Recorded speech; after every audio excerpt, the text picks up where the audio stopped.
उसमें भारतीय जनता पार्टी ने काफी सुधार किया है तेलंगाना में। ये जो मल्काजगिरी का ये इलाका है जहां पर ये रोड शो हो रहा है, मैं चाहूंगा कि देश के दूसरे हिस्से के हमारे दर्शकों को आप जरा बताइए कि ये मल्काजगिरी किस तरह का इलाका है, ये रोड शो कहां पर है, प्रधानमंत्री नरेंद्र मोदी जहां पर अभी रोड शो कर रहे हैं।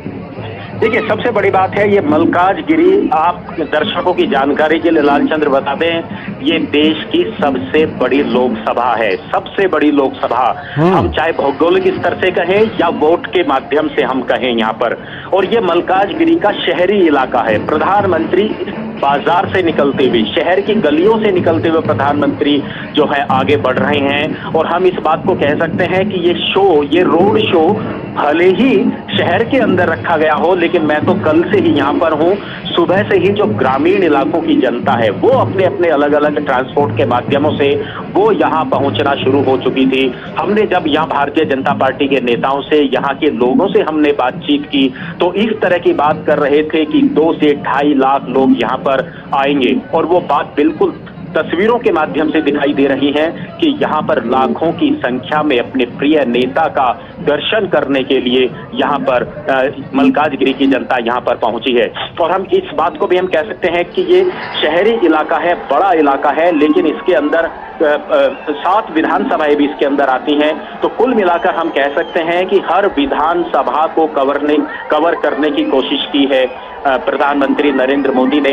इस रोड शो के माध्यम से सभी विधानसभाओं के लोगों को, लोकसभा के लोगों को यहाँ पर आमंत्रित किया गया था। और आज इस रोड शो के माध्यम से हम इन तस्वीरों को देख रहे हैं कि सड़क के दोनों तरफ यहाँ पर युवाओं के मन में जो एक उत्साह है, और आज सबसे बड़े जो नारे यहाँ पर लगते हुए दिखाई दिए वो हर बार की तरह वही मोदी मोदी मोदी जो है यहाँ की जनता लगातार करती हुई प्रधानमंत्री के काफिले के साथ साथ आगे बढ़ रही है। लालचंद जी, दक्षिणी राज्यों की बात करें अनुज, तो हम जानते हैं कि कर्नाटक में भारतीय जनता पार्टी बहुत मजबूत रही है।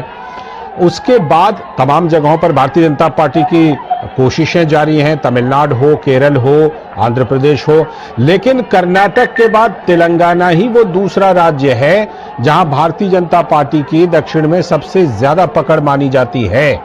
ये तेलंगाना जो है, यहां पर भारतीय जनता पार्टी और ज्यादा कोशिशें करके और यहां पर कर्नाटक के बाद एक और बड़ी सफलता की कोशिश कर सकती है इस तेलंगाना राज्य में। लालचंद्र, अगर हम तेलंगाना को उत्तर प्रदेश की राजनीति से और बिहार की राजनीति से अगर हम जोड़ के देखें तो वही चीजें यहाँ भी तेलंगाना के अंदर दशकों से लगातार रही थी। वंशवाद की राजनीति, भ्रष्टाचार, उसको जब खत्म करने का जो बेड़ा प्रधानमंत्री नरेंद्र मोदी ने उत्तर भारत के राज्यों के अंदर उठाया, वहां हम आज जानते हैं कि वहां वंशवाद की राजनीति खत्म हुई है, जातिवाद खत्म हुआ है। तेलंगाना के अंदर जब लगातार प्रधानमंत्री मोदी यहाँ पर चाहे विधानसभा चुनावों की बात करें या अलग अलग जितनी भी कार्यक्रम प्रधानमंत्री के रहते हैं, उन्होंने सबसे ज्यादा टारगेट वंशवाद की राजनीति को तेलंगाना के अंदर किया, जातिवाद की राजनीति को, भ्रष्टाचार के जो मुद्दे लगातार यहाँ की अखबारों की सुर्खियां में, मीडिया में बने रहते हैं, प्रधानमंत्री ने उन पर काफी फोकस किया। लोगों के बीच में जाकर, जनता के बीच में जाकर इस बात का जिक्र किया कि आप देखिए उत्तर प्रदेश को, आज आप देखिए बाकी राज्यों के अंदर आप